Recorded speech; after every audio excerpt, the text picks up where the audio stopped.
to anyone else in life, not just outside of your social circle, but anyone like sports stars or celebrities you looked up to? Maybe not sports stars or celebrities, but there was a man called Tom Fitzpatrick who was the Games Development Officer in St Patrick's College in Drumcondra. He was also secretary of Cumann One School.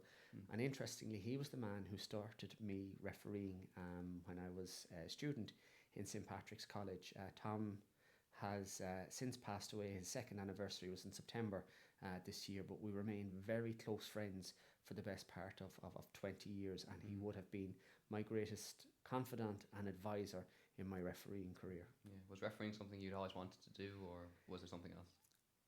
I would say no. I never thought I'd be a GA referee. I was involved in tennis umpiring. I had gone to do my tennis umpires course.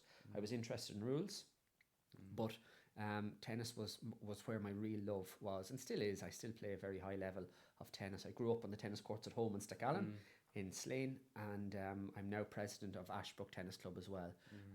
And I never thought I'd get into refereeing. It was just something I fell into as a result through Tom Fitzpatrick, who encouraged me to take up the whistle. Why do you think that you fell in love with Gough?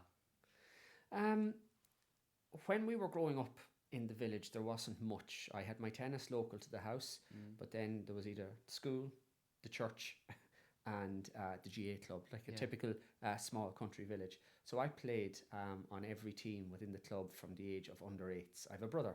He's 11 months older than me. So we're Irish twins. And Dad used to look after the teams at underage levels because he was going there anyway with both of us, so he might as well have been manager.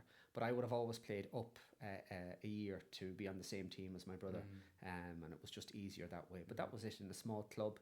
We didn't have enough players for individual teams like we would have in the bigger cities. So it was just something we did. It was where all my friends went.